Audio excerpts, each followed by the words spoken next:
Hello, beautiful strangers, and welcome back to another episode of Myth.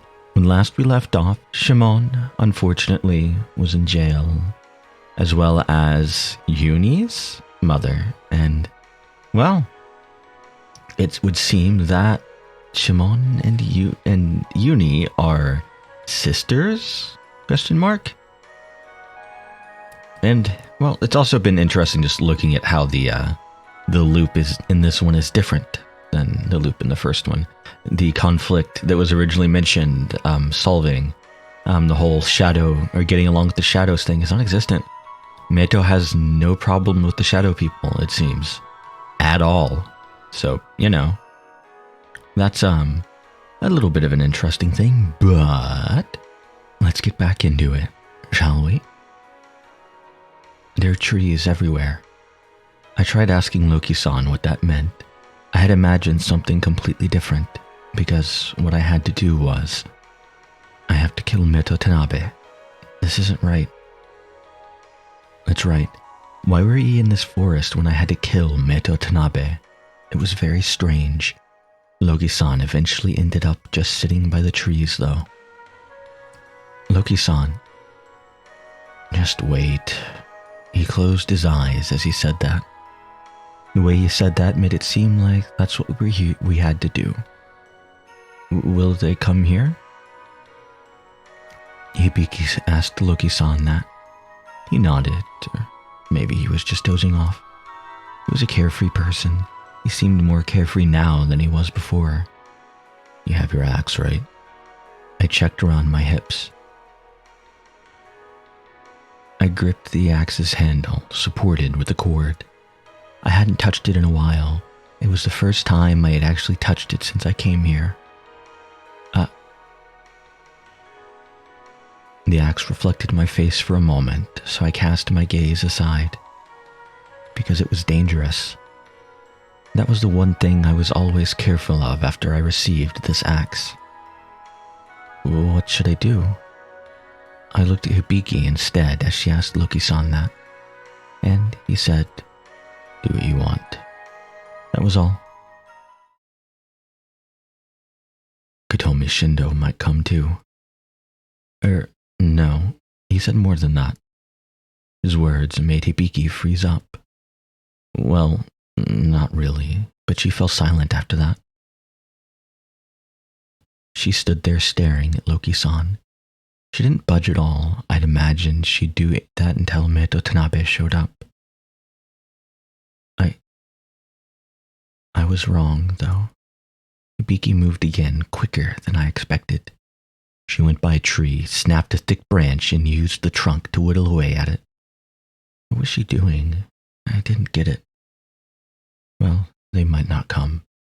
She eventually threw away the sharpened branch, though, so maybe she was just doing that out of boredom.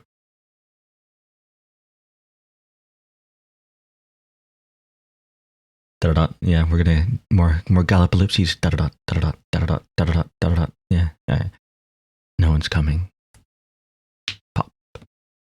Oh, my fingers are stiff. It's probably because of, I've been playing a game all day and a mouse and keyboard game. My thumb is stiff. Very well. The thumb and some of my fingers. I don't know. Hey, Hibiki. Hey, Loki-san? Be quiet. Okay. Yeah. I wish I could roll my R's, though. I can't. The best I can do is I can't. I wish I could. And I've been vaguely, not practicing, but, yeah, I've been attempting to, and I can't. Did I just hear something rustling? It was deep in the bushes. Maybe it was just my imagination, though, because no one was moving.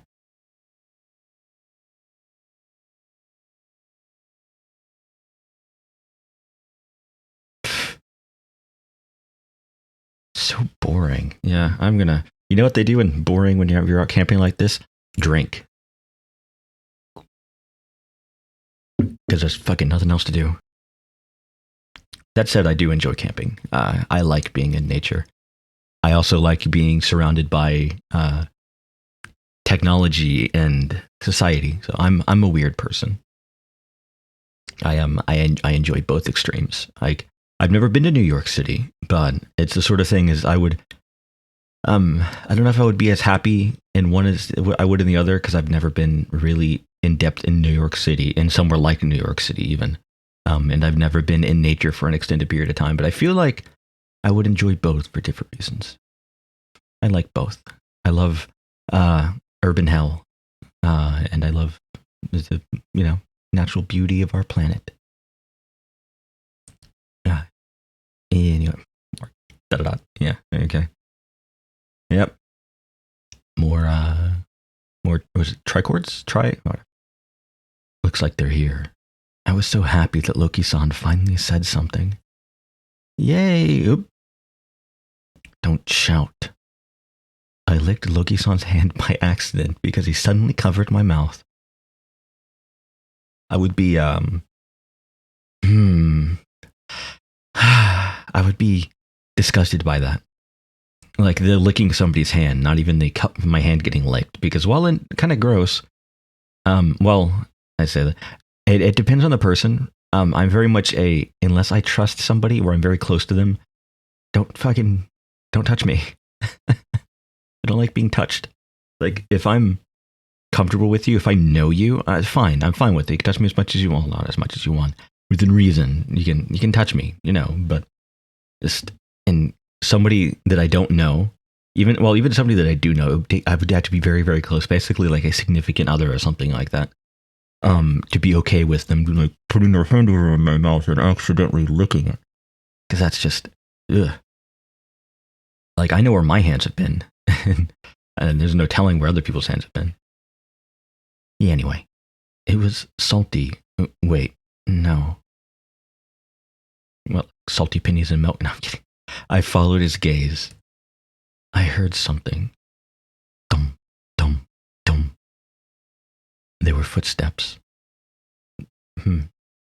How am I gonna? I don't know. I'll just do the thump, thump, thump, thump, thump, thump. I don't really think footsteps make more of a thumping noise. But then again, I can't think of a better maybe a tap, like a tap, tap, tap, tap, tap, tap. I don't know.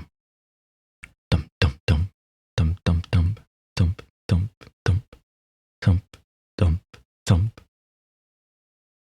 thump. The footsteps suddenly stopped after a while. Listen up, Berserker. We only have one chance.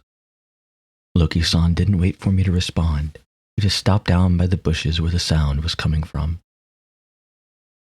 I followed behind him. He was whispering something. It was like he was telling me not to speak. I stood down beside him. He moved his arm up and then spread the bushes apart. It's a pretty flower, or leaves rather, not flowers, allowing me to see them.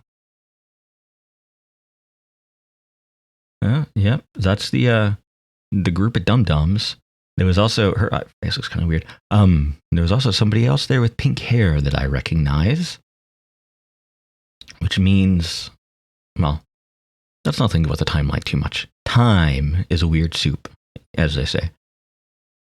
Meto Tanabe was him. He was the only boy in the group. And that was right.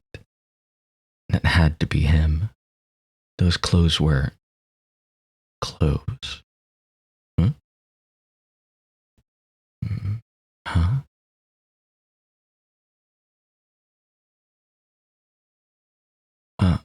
Stop. Perv. Etchy. And you see them, Berserker? Loki-san's voice sounded like he was far away, even though he was right next to me. It was like my ears were where Meto Tanabe and the others were. And that's Meto Tanabe. Loki-san continued. He's young, probably 18 or so. He has no gray hair and he looks fairly youthful. What are you trying to say? I asked Loki-san. He fell silent for some reason, though. I kept waiting for him to speak up, but he never said anything. Silence just covered our surroundings, with the exception of the faint voices coming from the place where the light was. Erase, Mito Tanabe. Hibiki muttered to herself. Oh, it was Hibiki, okay. She sounded like Odin, and Odin said the same thing before, so I was a little startled. That's your objective, right? Then get going. Go over there, to where the light is. Hibiki spoke for once. But moving is an easy thing. But for some reason, my body wouldn't budge. It's so simple, though. All I had to do was move my legs, go over there, and swing my arm down with the axe. But are you scared? Her tone was teasing. I'm scared. I'm really scared. I don't know why, but I felt like I shouldn't do anything to him. They stopped talking. I could tell that they were about to walk away. He's evil. Loki-san suddenly spoke up. Oh, that was, okay. One of the things I dislike about these sort of scenes in these type of visual novels is they're very bad about putting who the speaker is next to speech bubbles to speech lines, and it's annoying when they don't do that. Both just reading this and as a reader, it's kind of annoying. So long as he's here, we'll never be able to find peace in our lives. He seemed very upset. Are you really okay with that? Hey, get going, Berserker. Finish this. You have to put an end to it. Hey.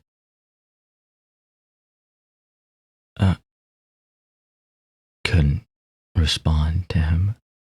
It was getting dark. So dark. You fool. Darkness.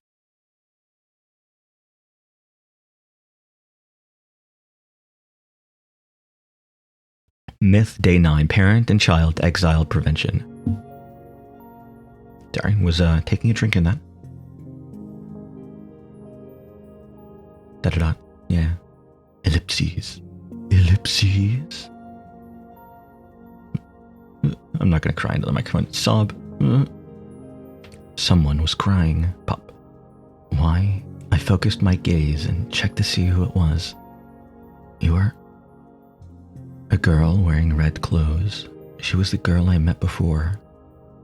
Mito-san. Hey, we seem to run into each other a lot. What do you need? Nothing, really. That's just the kind of dream I'm having. You must have dreams like that too, right? Or sometimes too, right? Huh? I guess there was no point in me saying that to someone who only existed in my dreams, though. She only comes to me in my dreams, so sleep becomes addicting. She only comes... whatever. It's an older song for you. I guess will give you a taste to some of my music tastes. One of my favorite bands, actually. Rest in peace. Did something happen? She didn't respond. Well, it's okay. I wasn't going to force her to tell me. Things are kind of crazy here, what with Riri being dead and whatnot. Are you saying she's alive? In reality, she is. The real world's pretty peaceful, nothing dramatic like what happens in dreams. Well, there are a few incidents, but that's about all, though. That's what the real world's like, at least. Don't you think so? Upon hearing my word, yes, she smiled. Anyway, I don't know if something happened to you or not, but don't worry. This place isn't real anyway. That was a weird sort of consolation. Right. She smiled again. It was almost like she'd reached some sort of new outlook. Could you tell, Lady? she muttered. Something for me? Huh? Tell her that Kiki said, don't worry about me. Well, that's a name that we know. As I continue to scratch my face. Yeah, that's a name that we know. We know exactly who Kiki is. And we've also been told, as a matter of fact, you are prognostication, ability to forecast the future. So that's interesting. Yeah. And like we know this. Like we, the players, know this. So those character charts are interesting. Alright, I can just click on this and go to it. I always forget about the side menu. Whatever, it's fine. It's fine. But that's something to think on. Huh? Thank you.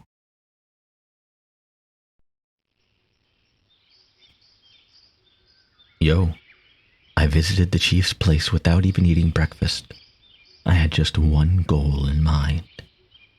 About Shimon and her mother. The jail's in the back of the market, and just follow the road the other way. That's what you wanted to know, right? You are surprisingly honest. That's what I'm known for. I thought you're known for being a friend, never mind.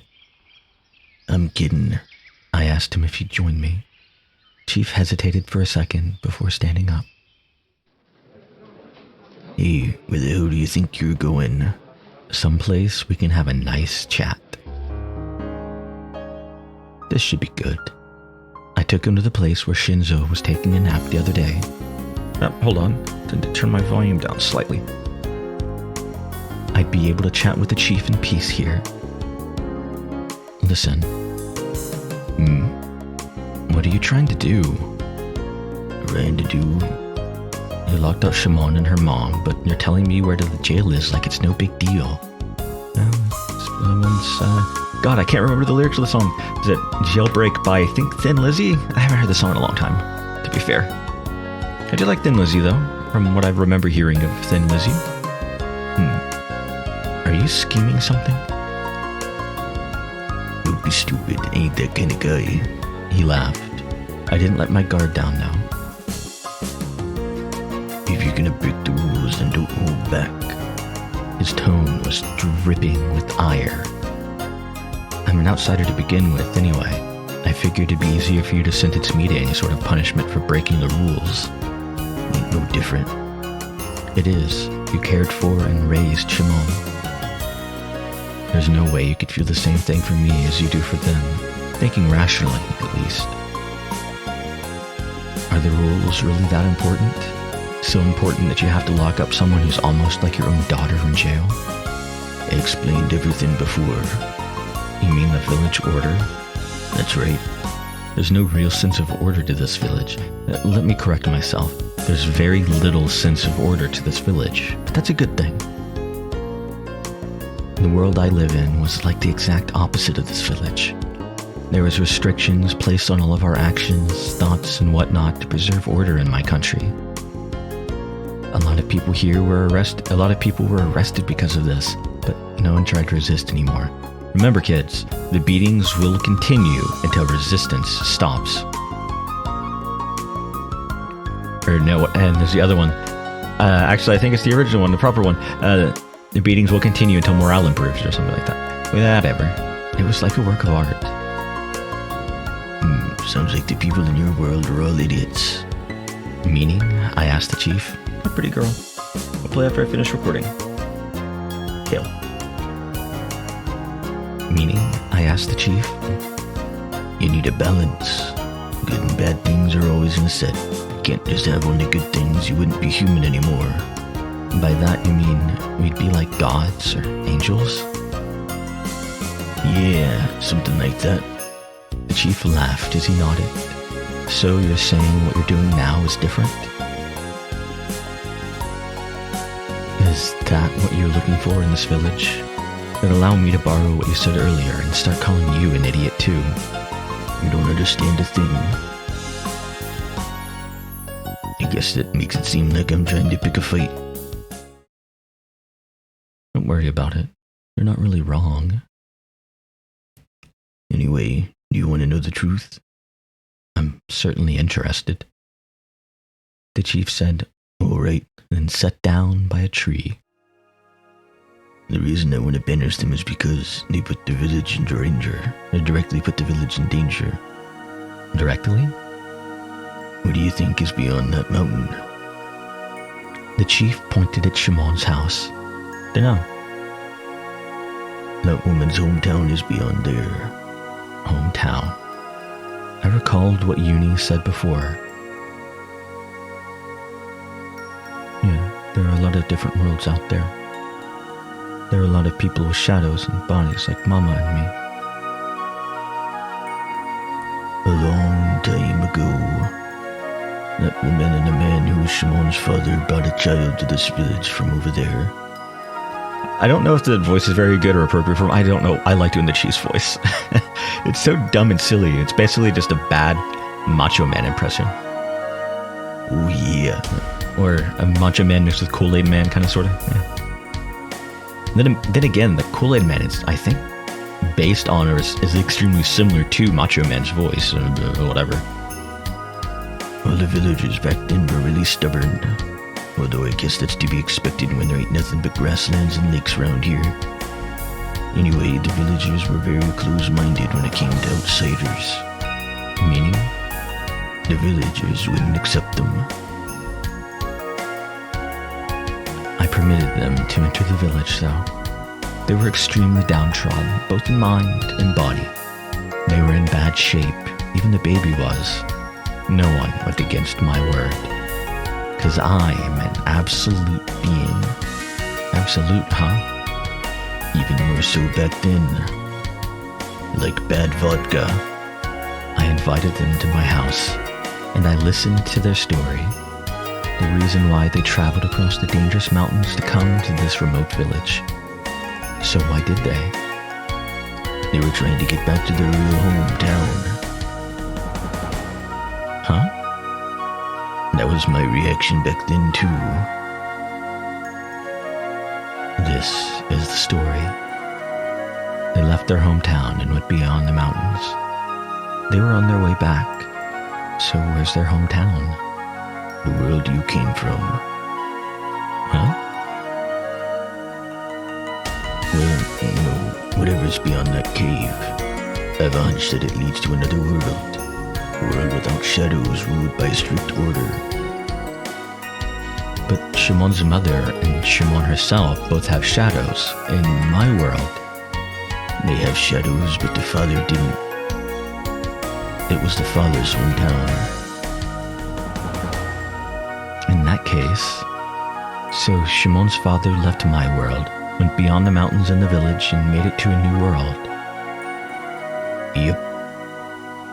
So that's why this was a return trip for Shimon's father. That's right. So what about on the way there? I can't imagine they'd be used to taking this route in that case. It goes for the route they took to the mountains too. Meaning that, didn't their father already visit here once before? You never seen it before that? That was the first time someone without a shadow came to the village. That doesn't sound right. Anyway, they wanted to go beyond the cave. I couldn't figure it out. Why did no one see him on the way there? Was there some sort of specific reason why he didn't visit the village? I ended up letting them stay in my house after that. I wanted to at least let them get some rest after their journey. Right, so them visiting doesn't put the village in danger at all. You're right, but there's the important part. The day after I let them spend the night at my place, the father suddenly said this. Could you please look after my wife and daughter for a bit? That's what he asked me. It seemed like he wanted to visit his world alone for a little while. Why? You know, I couldn't ask him. I gave him my okay, though. I had no reason to object. His wife desperately waited for him every day. She'd get up in the morning and wait by the village's entrance until the sunset. Her husband never came back, though. Not even now. That's a puzzling story. That's the end of the part about your world. This is where the rule breaking comes into play. Much time had passed since she began to wait for him. Months, in fact. I don't remember the exact time frame, but something began to spread throughout the village. What was that? A disease.